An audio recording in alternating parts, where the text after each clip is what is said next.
Welcome back to the shop. This week is going to be a little bit different because we've got a guest here. John, if you've watched the previous videos, was on the Trans-Wisconsin trip, a Michigan ride that we did. So we've been riding together pretty frequently last year. And so you've been on the channel, but on the bike and in your gear and everything like that. Now you're here in the shop. He came down. We've been doing just hanging out and watching motorcycle videos and welding and doing all kinds of stuff in the shop here. But while you're here, we decided we were going to go ahead and talk about the motorcycle show. We attended it recently, and there were some good and some bad things about it. And one of the bad things is one of the major manufacturers I think we were both excited to see there wasn't there. Yeah. And so that manufacturer was KTM. Yeah. So John's a recent KTM convert. You know, after our rides last year, he's the one that has the 950 and was nice enough to let me ride that for the review. I expected this to really end up in a conversation all about the 790. I think it's probably one of the most anticipated adventure bikes. Right. But since they weren't there, we weren't able to get any information. There were a couple others missing. You remember?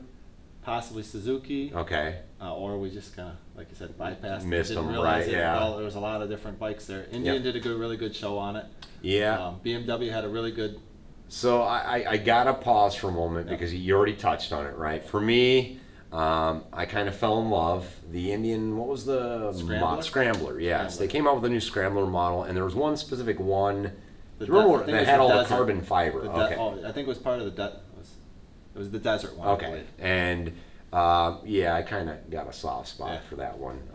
It just looks cool. I think I don't know that it's the type of bike that I would take like in the type of riding that we've done, Michigan or Trans-Wisconsin or any of those type of trips. But I think it was cool. I mean, the carbon was very nice. Yeah, it looked really good. Okay, so we won't dwell too much on Indian because that's just a little side one for me that I kind of fell in love with. Other than that, what was probably the highlight since KTM was missing? What do you think was the bike that caught your attention the most? We'll stick with bikes for a minute, and then we'll circle back to the adventure booth because that's another good point. We spent quite a bit of time at the BMW because they did a good showcase. Yes, we did, and so not a big BMW fan. Yeah, well, and the Africa Twin looked really neat. Yes, they had obviously the adventure sport version and the regular version there. The scrambles really. There was several of the scramblers there, style versions, and they caught the attention quite a bit too. Quite fast. So which well, that was another manufacturer that was missing though, right? Ducati. Yeah. Oh yeah. Ducati was absent. Yep. And that's the Ducati Scrambler Desert. That's the other one I really liked. I went to one of their dealerships and looked at that one. Yeah. And I'm a fan of that bike too. Yeah. Obviously, on the Colorado trip, right, we encountered people that were riding them, and they do make it through a lot of the terrain that people probably don't expect them to. But again, they were absent. So for me, I think part of what I'm trying to figure out is what does that mean that so many manufacturers were gone. I mean, this is the Chicago International Motorcycle Show. I would expect that's one of the bigger ones. It's according to what I've seen on the international shows, Toronto was the biggest, it looked like, and then it dropped down. Chicago was right up there with it there was a lot of people there. Right. I would have expected that people would invest in that part of it for it's surprising the amount of people that were there. Yeah, it's surprising. I mean, for a show of that size to be missing KTM, Ducati, Aprilia, and I think there might have been one or two others that just weren't even there. Yeah. So, Yamaha was there. Yeah, Yamaha was definitely there. They had a cool display, by the way. Yeah. That cutaway that they had of the R1, I think it was, right? With the engine all cut away. That was pretty cool. Let's see. I'm kind of trying to traverse the way we went through it. But really, I think we made it through the bike section of the show rather quickly because of KTM not being there, and Honda didn't really have anything. Well, the 450L, so that's a new bike from them. Yes. There was that, and it was there. Trying to think of what else, but again, the Yamaha had a sign right for the Tenere 700. Yep. Rather disappointing to me that the Tenere 700 is, according to the sign, coming here in 2020. Okay. that's a full year out. I'm surprised that they did that, especially given that KTM has already announced the 790. Yeah. I think that was a big miss on their part. There wasn't a whole lot. I'm trying to think of like what new bikes and whether we saw them, whether that manufacturer was there or not. I mean, outside of the KTM, but again, I keep going back to Scrambler because that seems like that's a really popular that's mode that's going out right now, and the ADV bikes are out there. And there are a lot of good looking scramblers there, right? too. I mean, you know, I think a lot of companies, Triumph too, right? I mean, I think with that much focus on the scrambler market, there is a large variety, and I think it's good. It's not necessarily the type of bike that I would buy as my primary city gravel road type bike that they can and I think, and they're usually lower priced, right? I mean, these are the Ducati even. I think the scramblers started about 12 or something like that. So you know, they're not expensive, overly expensive motors. I mean, obviously 12 grand is still 12 grand, but relative to what the other big bikes are costing, I think the cost of them is a little more manageable for most people. So yeah, Indian had the scrambler. Ducati wasn't there, but they have the scrambler. That is definitely, you know, a market that's growing. Yes. Obviously there were a lot of sport bikes there, right? Don't ride them anymore. It's kind of my history, my background, but honestly, I don't spend too much time even, you know, looking at them when we walk by them anymore. It's just that part of my riding, I think, is in my, or I try to keep it in my past. It rears its ugly head occasionally, and I think about picking up another one. So let's move on to, there were some other really cool things. The bike manufacturer that had the custom, really wild carbon fiber aluminum. I mean, and you remember the name? I had never seen them before. Okay. Totally different than anything. We'll have to look that up, and I'll put some notes in the comments below or the description, and then, or an overlay or something like that, because I spent some time there. I think you did some video of them too. I did. Unfortunately, I think I lost all my. I did take some footage while we were there. My intent was definitely to overlay some of that while we were talking about this.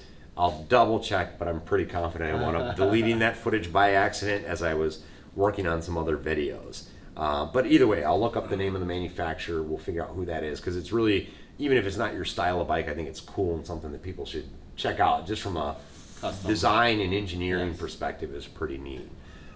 Then there were obviously the gear vendors and all of that. For me, did you see the Power Puck display? No, I did not see that. Oh, so I talked about it a little bit in my last video, and I'm going to post a link again to it. It's a little round puck that goes in the middle like the X mounts, and it does the inductive charging on your phone. So you just drop it in the cradle, and it's charging your phone without actually plugging the cable in.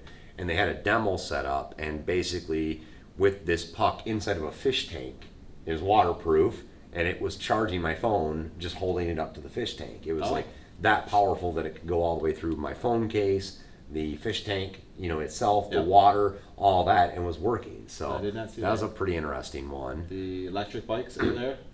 The electric bikes, that's obviously a growing segment.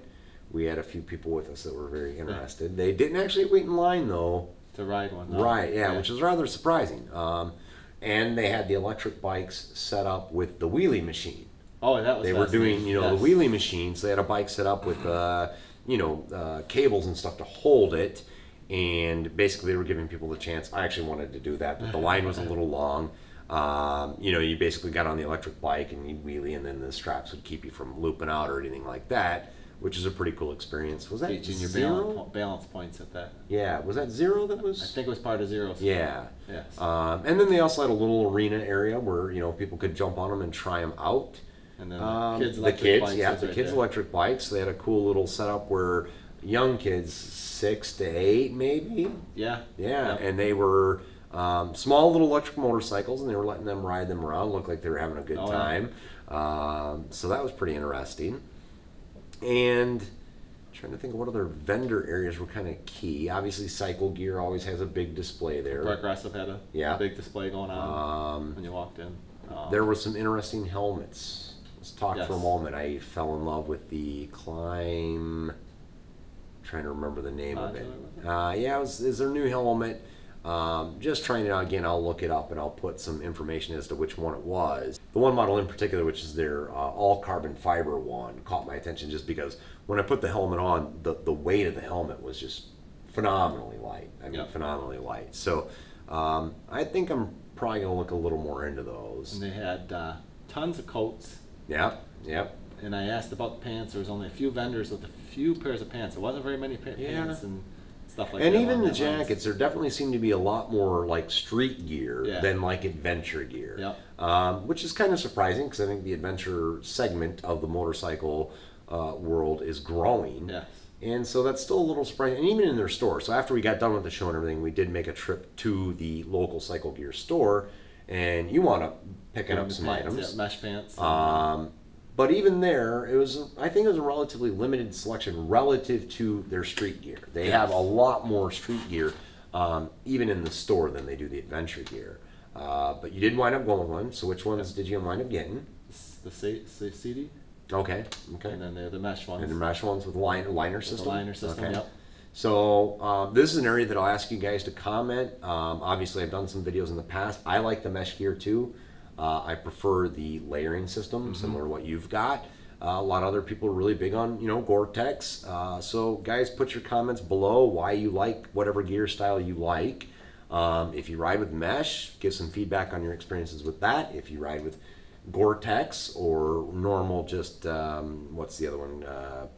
Not Gore-Tex, but the regular textile. If you ride with like a textile setup, comment on how it does in cold weather, warm weather, rain. These are things that I think getting different people's opinions on will be good for everyone because we've made our choice, and I think your choice is pretty similar to mine in terms mesh with of mesh and layers. Pull them off and be cooler. And then you in also summer. did some heated gear. So you've basically now got heated layer underneath with mesh liners for rain, right, and for cold, an insulated liner.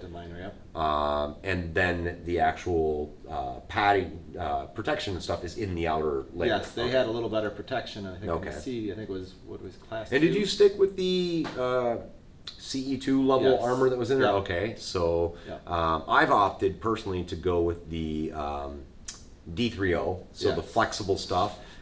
That's interesting. I'll be real interested once you start riding with this gear to hear your thoughts and feedback on how your knees feel, because that was one of the primary reasons why I switched to it. Is when I was riding and your knees are bent, that hard plastic on my kneecaps would just get uncomfortable, and the softer armor definitely solves that problem. So gear setups, it did wind up, so it did ultimately, by going to the show, it did ultimately lead to you finding some gear, and finding stuff that works well. Trying to think of what else was there, because I think where I'm going with this is overall it was a great time in terms of us getting together and hanging out. We had a good group that went there together, and it's always good in the middle of winter to get together, talking about bikes. People we knew through social media that we didn't actually meet until then. But from a show perspective, it was a little light. It was big compared to, say, the Novi one in Detroit that they did before, the International Novi show. That one's really thin. It was not, I wouldn't go to that one again. I think they canceled out on that. I don't think they did it again this year. They did a couple years back. And was that mostly manufacturers or was it dealers? Was it local dealers that were supporting that show? That I don't know. Because I did notice that too, is some of the displays that we saw for the people that were there weren't the manufacturer. They were in fact the dealership. Right. Amanda for the show. And that's something that, again, what I'm looking for here, guys, is put your comments in. Let me know what you guys think this means in terms of the level of backing that's going into these shows. Is that a sign that the motorcycle market is dwindling? Is it just there's other channels like YouTube or like social media that these companies are using to reach the market? It's tough to say, but I'd be interested to hear, people's thoughts. So comment below. Let me know what you think it means. Are we reading too much into this? Is it really not that big of a deal that these guys aren't there? And again, there's just different ways that they're able to reach us as consumers.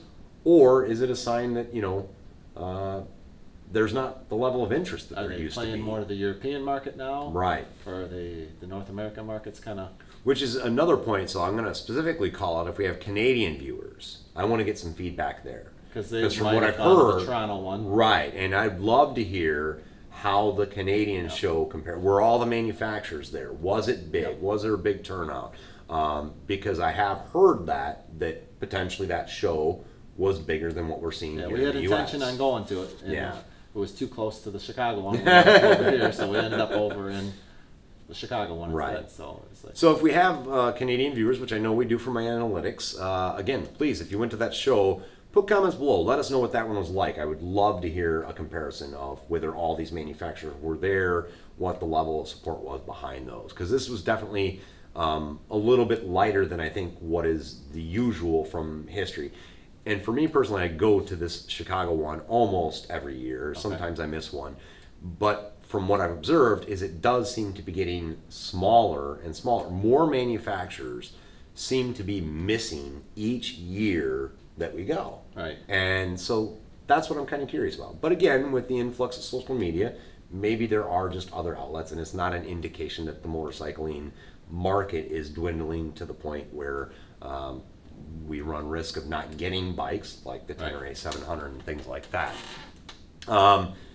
Other key highlights. I think that from my perspective, that's kind of the broad strokes, but were there any other like kind of standout bikes or manufacturers or displays or anything like that? They had the Adventure Tour group there. Oh, okay, yeah. Let's take a moment to talk about that. So, and you did they had a virtual reality. Yeah, they had a virtual reality setup that was pretty neat. You got on the bike and you put the goggles on and you were on the bike and watching in virtual reality. And I think you did it, right? Mike did. Okay, Mike did. Yeah. Actually, I took it for a little test drive, and it was pretty neat because you could look around and it was like you were, on that bike. The kid that was on there? Yeah. It was great to watch him because he got so into it. He was actually standing up on the bike and he was racing around looking like he was doing it. And you'd see him, he'd turn with the car. It was pretty neat to see when he did it. So that was a good time watching that. And we had a good time. We kind of took some pictures and stuff. Mike tried it, and so he was doing the same thing, right? You can't help yourself. You're in it. When he come up to a pole or so whatever. we took advantage of the situation. Obviously, he couldn't see us because he had the goggles on, so we were making some faces behind him and taking pictures of that. So we had a good time with that. The adventure booth where the VR was, that was put on by the BDR organization. And so the BDR organization, in case you guys don't know, they're the ones that create these routes. They're phenomenal routes. They put a lot of effort into them. So go and check them out. I'll put a link to the video that I did of the ride that we did last year. John wasn't on that one, but other Johns were. And it's kind of funny because it's a closed circle, right? I mean, it's a different John, but we actually all rode together in Michigan last year. That's kind of how we met. So, 6 degrees of separation. It's just rather amusing. They had some coverage in addition to the 360 bike. They had some videos playing with recordings that they've done from the various routes. They had a lot of information about, how to find one and what the various ones were. They do them in different locations. Then, who else are we missing, or what other big displays? The trailer display, cycle trailers. So, they had a couple. 2 or 3 of them? Yeah, a couple. Yeah. Which again, I think is, for me, a little bit surprising that they didn't have more, right? Yeah. They had room for more. They had room for more. And if they can't get the manufacturers in, then expand out into, toy haulers and trailers. Yes. The trailer was very popular. The toy hauler trailer. Yep. They were lined up going inside of that and out of it. And I think everybody, right, all of us, I mean, obviously with adventure riding, a lot of people, insist that you have to ride to the destination, but we all end up from time to time trailering. You and I did to Indiana last year. The trailing part is nice if you trailer it and you break down, or somebody gets hurt and you have to get the trailer back to another site. Yeah. That gives them the opportunity to be able to take the trailer, whereas if you don't have the trailer there, you're going to call a tow truck. And a pretty expensive tow from Michigan to Chicago. Yes, we actually, so if you guys haven't seen that, again, I'll put a link up top. John was the one who was nice enough to drive all the way from Michigan when we had a similar incident on the Michigan ride to bring Jack and his bike back to the Chicago area and then drive all the way back to Michigan. So and the friendships you create in that is... Absolutely. phenomenal. You just meet people. Wife kind of laughs at me going to meet internet strangers, huh? So it is quite interesting. The motorcycles and the groups can bring people together like that. Yeah. Maybe we'll do a video on that sometime. Definitely will. That's a point that I want to dive deep into, because it does happen. Obviously, John and I met just at a local ride, and internet friends. It's a little bit more than that, because obviously the GLDS, a local riding group, organized that ride. But I didn't even know about it except for the other John, and the other John is somebody that I did meet, through an internet riding group that we have. That's how we first met each other. And so it does start to chain, and definitely it's pretty amazing to me that most of the people that we went to this group with to the motorcycle show were all people that we met over various internet social circles that revolve around riding and lead to group rides that we wind up going on. So again, it was all in all a fantastic day, a great time. We went for pizza and stuff like that afterwards, so a lot of just good conversation and laughter about the rides that we've done and stories being told, all that kind of stuff. The show itself, again, I think overall was a little on the light side for my taste. I would have liked to have seen a little more. The KTM not being there was a major disappointment. That was probably the biggest one, right? Because obviously you converted me to a KTM somehow or another. Don't tell my wife. But yeah, it was a disappointment not be able to see the different bikes there, even though I've been to plenty of showrooms and shops that have them for sale. But it's nice to see them in one location to compare everything. And that's the big thing too, right? It's not just about the bikes being there. If it is truly manufacturer representative, you expect to get more insight than what you would get just going to your local dealer and talking to them about the bike, especially a bike like the 790 that is brand new and dealers themselves probably don't have a whole lot of information on. So certainly that was my most anticipated bike that I wanted to see at the show. And I was really looking forward to the opportunity to talk to a KTM rep, not a dealer, but a KTM rep from the manufacturer that could hopefully share more insights from their testing and the rides that they've been doing on this bike. It's obviously a very, very highly anticipated bike. Assuming the BMW dealer was a sponsored. The BMW display was definitely a manufacturer. Yes, and that was a big display. Yep.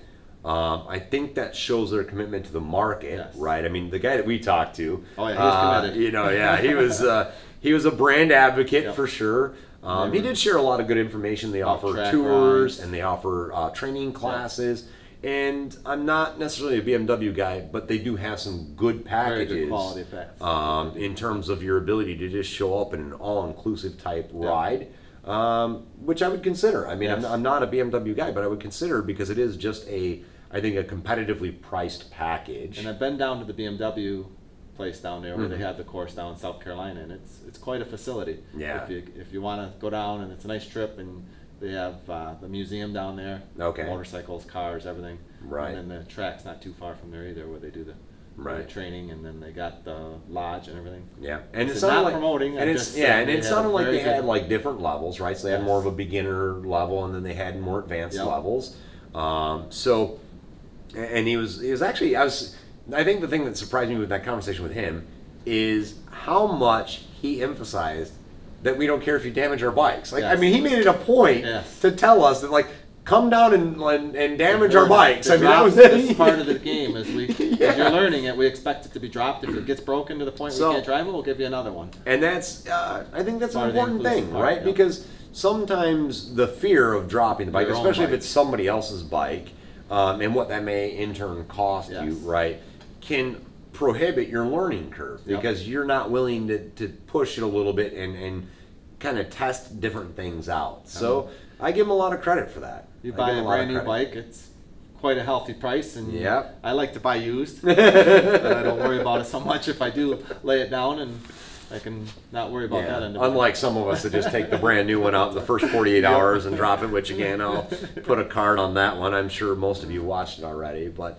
yeah, I think I give them a lot of credit for that. I mean, they were really good. It sounds like a good program. Again, we're not promoting them, not endorsed by them or anything like that, but for somebody who's interested, I think it's a good option. And it's nice to see that, and I will give BMW as a manufacturer credit in that regard, that they do put a lot of effort into promoting the adventure style of riding. They have since Long Way Round and Long Way Down, and they've continued to pour that into supporting local schools that aren't their own. Now bear in mind, we're talking about the BMW manufacturer school, not like a Rally Raid or some of the other affiliated BMW certified schools that are out there too. This is actual BMW. And so the idea that they're doing their own and they're also supporting these independent people, I give them a lot of credit as a manufacturer for doing that. That's an area where KTM honestly is a little weak, right? I mean, they don't offer as much in terms of training opportunities. We've been talking about this. Chris Birch, right, is a prime example.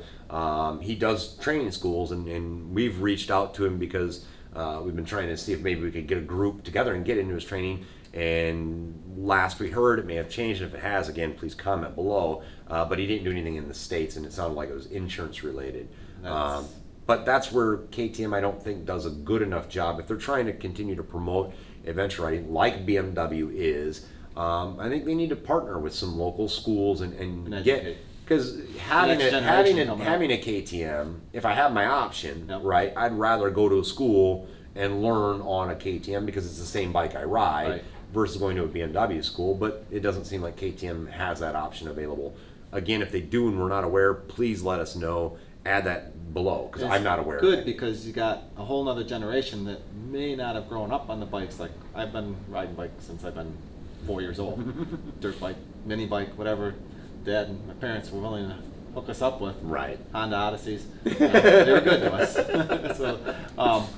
So I've been on it on two wheels for a long time. And my experience level is okay, you know, as far as that goes. But if you haven't been on that dirt part of it and you're doing the ADV ride and you get messed up on the trails because it intimidate you on a bigger bike especially. Sometimes it's easier to learn on a smaller bike. Get the feel of it. And then move up to the different size bikes. And I try to emphasize that to a new buyer too. If I was trying to get a friend into it, I said, start small, work your way up. You can always resell it if it's a smaller bike. The resale is usually pretty good on them. And I agree with that. I mean, obviously, we've done on this channel the review of the 230, which I think is an underrated bike and one that people sometimes gloss over. Now, that is an off-road only bike. But same concept. I think it's a good learning platform that then you can, you know, advance. And if you want something street legal, there is a street legal version of it. And, you know, I mean, I do agree. I think, you know, smaller, lightweight bikes just help prevent you from getting intimidated by the bike that you're on. So you get the feel of the loose wheel in the back and the front tire just out from underneath you and trying to catch it and bring it back around and stuff. It makes a big difference. Oh yeah, definitely. So I think that's about it in terms of the motorcycle show coverage. I know we got a little sidetracked with various conversations, but you know, hopefully you guys found that interesting.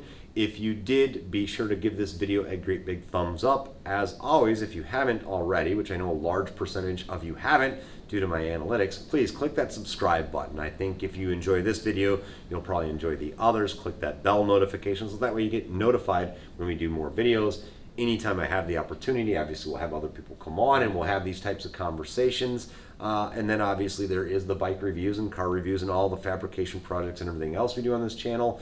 So again, if you liked it, give it a thumbs up. If you haven't already, click the subscribe button and share it on social media. John, thanks for being in the video. It was good having you down here this weekend. We had a lot of fun. Until next time, take care guys and ride safe.